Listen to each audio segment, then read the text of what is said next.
And so the story begins with Yusuf alayhi salam going to his father as a young child and saying, Ya abati inni ra'aytu ahada ashara kawkaban wa shamsa wal qamar ra'aytuhum li sajidin. He says, Oh my father, I see a dream in which there are 11 stars, and I see the moon and I see the sun. All of them are prostrating towards me. He's saying to his father, what does this mean? Because his father Yaqub is the grandson of Ibrahim alayhi salam. And by this point he had reached old age, so he had all of this wisdom.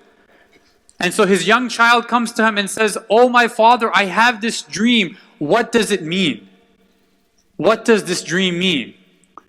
And his father responds and says, وَكَذَلِكَ يَجْتَبِيكَ رَبُّكَ وَيُعَلِّمُكَ مِنْ تَأْوِيلِ الْأَحَادِيثِ. He's saying, I don't know what the dream means, but your Lord will fulfill that dream of yours. Your Lord will complete that dream that you have. And He will complete the blessings upon you, just like He completed the blessings upon your forefathers of Ibrahim alayhi salam. He's saying you're going to go through your life and things are going to happen, but remember that the promise of Allah is true and He will teach you that meaning of that dream. Just have patience. And then He says, He will complete complete the dream upon you, just like He did with your forefathers. Because Yaqub alayhi salam, being an incredible human being, had already taught his son the stories of Ibrahim alayhi salam. And so Yusuf alayhi salam had an understanding of what struggle means and how Allah subhanahu wa ta'ala operates in the world. And then he tells his son, Inna rabbaka alimun hakim. He said, as you go through this journey of your life, remember these two names of Allah subhanahu wa ta'ala. Allah is Al-Alim, He knows everything. Allah subhanahu wa ta'ala knows everything. And then He says Al-Hakim. He said Allah is all wise. In every single thing that Allah subhanahu wa ta'ala does, He's put wisdom. And He's telling His son, I don't know what your future is going to be, but remember these two names of Allah. Allah knows everything and Allah does everything with wisdom. So don't question Allah subhanahu wa ta'ala, but He will fulfill your dream. And He will do it in a very subtle manner. And so Yusuf alayhi salam, his brothers develop animosity towards him because they hear about this great dream that their brother has had. And so they devise a plan in order to get rid of him. And so one of them says, maybe we should kill him. And another one says, well, maybe we should just throw him in a well and get rid of him. Nobody will ever hear from him again. And they go to their father and they say, let us take Yusuf with us. And his father, knowing that he's a prophet, knew what they were up to. But he also knew that the dream of Yusuf alayhi salam had to be fulfilled. And so the brothers took Yusuf and they threw him into a well to try killing him. And Allah subhanahu wa ta'ala in that moment speaks to Yusuf alayhi salam, a little child who's at the bottom of a well, and says, you will inform your brothers about this moment. And the scholars mention the reason Allah tells him is Allah is telling him that the dream will be complete. Just give it some time. These things that are happening in your life right now, they're not random. You being thrown into a well. Everything that I'm doing with wisdom. But just have patience. And at the ending, everything will make sense. And so Yusuf alayhi salam is now going from being a son of a prophet to having this remarkable dream to now being a slave. Because somebody finds him within the well and they buy him and now he's a slave. In that moment, he could have said, why is Allah doing this to me? Or he could have questioned his dream, but never in his life do we ever see him complain. Never in his life do you see him question the wisdom of Allah subhanahu wa ta'ala, because he knew that his dream will be fulfilled one day. And so he's turned now into a slave, operating in the house of a king. And now as a king, as a son of a king, he's now accused of doing a horrendous act. And now he's thrown in jail.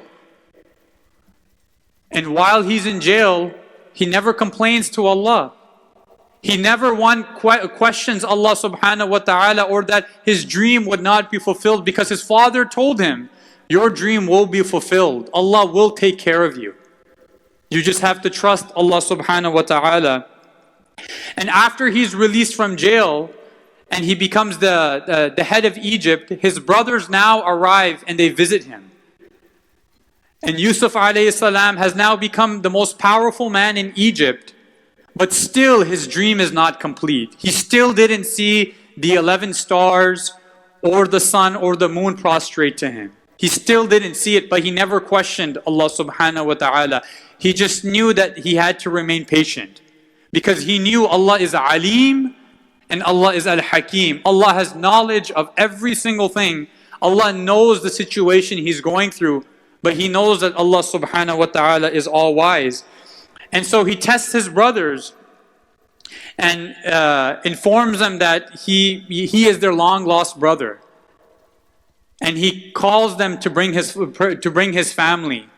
And so Yaqub alayhi salam, his wife and his family, they all migrate to Egypt. And when they come, Yusuf alayhi salam, he embraces them.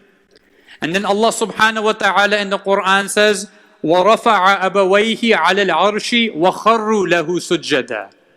Allah subhanahu wa ta'ala says, Yusuf alayhi salam, he took his parents and he brought them on the throne. Remember, he came from a little boy who was a slave, who was in the well, to now being on top of Egypt, and he puts his parents on the throne. وَخَرُّوا لَهُ سُجَّدًا.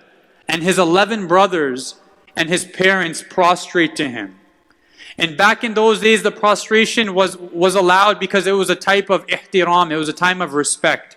It wasn't a time of worship. But they all prostrate towards Yusuf alayhi salam. And then he says, وَقَالَ يَا أَبَتِ هَذَا تَأْوِيلُ رُؤْيَايَ مِنْ قَبَلُ قَدْ جَعَلَهَا رَبِّي حَقًّا. He says, oh my father, this is the dream. This is the dream that I was promised, that I was told before that will be fulfilled. This is the dream that I did not question. I did not question why Allah subhanahu wa ta'ala did, but this is the dream that I have been waiting for. And Allah has made it true. And then look at how he describes how Allah operated with him. He said, وَقَدْ أَحْسَنَ بِي إِذْ أَخْرَجَنِي مِنَ السِّجْنِ. He said, look at how kind Allah was with me when I was in jail. He never questioned Allah. He didn't even say, Allah put me in jail. He said, look how kind my Lord was with me when He took me out of jail. And then when he describes his brothers, he doesn't say, oh Allah, look at what my brothers did with me. He said, Shaitan brought animosity between me and my brothers. Because he had husnul dhan billah. And Allah subhanahu wa ta'ala says that whoever I'm in the opinion of my servant. And if my servant has a good opinion of me, then that's what he will find. And so Yusuf alayhi salam, with the optimism he had, look at what Allah did with him. Allah granted him a high station. And then after commenting on all of this, look at what Yusuf alayhi salam says. Of all of the things he could have used to describe what happened to him, and of all of the names of Allah subhanahu wa ta'ala he could have described to understanding his whole life, he says, Inna Rabbi latifun lima yasha. He said, indeed my Lord is very gentle and very subtle with whatever He does. In other words, he's saying, looking at my whole life, everything Allah did had meaning within it. Even though it didn't make any sense to me why I went through this tragedy, why I was separated from my father, why I had to be put into prison. He said Allah was very gentle with how He facilitated my affairs. Inna Rabbi latifun lima yasha. And then he says, Innahu huwal alimul hakim. He says the same thing that his father told him at the beginning. Indeed, Allah is all-knowing and Allah is all-wise. And then he concludes with a very beautiful dua.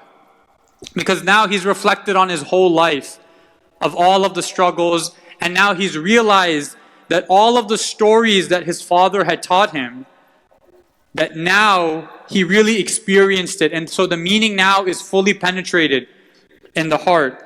And so now he makes a dua to Allah. He makes a beautiful dua. He says, Rabbi qad ataytani min al-mulk. He said, Oh Allah, you've given me everything in the dunya. Oh Allah, you've given me this entire kingdom. وَعَلَّمْتَنِي مِن تَأْوِيلِ الْأَحَادِيثِ. And you taught me how to interpret dreams. You know, dream interpretation is a superpower that few people have ever had. He's saying, Ya Allah, you've given me, not only have you given me dunya, you've given me this power. You've given me all of these blessings, Ya Allah. He says, فَاطِرَ السَّمَاوَاتِ وَالْأَرْضِ. He says, Allah, you are the one who has created everything in this universe. Everything belongs to you, Ya Rab. Everything that happened to me in my life, you were the one that was behind it. Every single thing. And he says, أَنْتَ وَلِيِّ فِي الدُّنْيَا وَالْآخِرَةِ. He says, you are my guardian in this world and the next. When he was in prison, he knew Allah subhanahu wa ta'ala was his protector. When he was a slave, he knew Allah subhanahu wa ta'ala was his protector. But he also knew Allah was setting him up for success. تَوَفَّنِي مُسْلِمًا وَأَلْحِقْنِي بِالصَّالِحِينَ. He said, Ya Allah, you've given me all of the dunya, you've given me this power, but what I truly want is I want to die as a Muslim. And I want you to enter me with the righteous. That all of these things were so amazing that you gave me, but Ya Allah, allow me to pass away as a Muslim. And then Allah subhanahu wa ta'ala comments on the story. The Surah Yusuf doesn't end with the ending of the story. Allah subhanahu wa ta'ala then gives his commentary. And Allah subhanahu wa ta'ala says, وَكَأَيِّم مِّنْ آيَةٍ فِي السَّمَاوَاتِ وَالْأَرْضِ يَمُرُّونَ عَلَيْهَا وَهُمْ عَنْهَا مُعْرِضُونَ. This is Allah's commentary on the surah. This is what Allah really wants to highlight from this surah of the many things. Allah says, how many signs are there in the universe that people see and they just walk by and they ignore? How many signs are there that on a day-to-day basis, that the tribulations that we send to people, how many of them are actually signs if they really saw? But Allah is saying most of them ignore them. And the story of Yusuf alayhi salam, one of the many lessons that we can derive from it, is that Allah subhanahu wa ta'ala can do whatever He wants, but when He does anything, it is always filled with His knowledge and with His wisdom.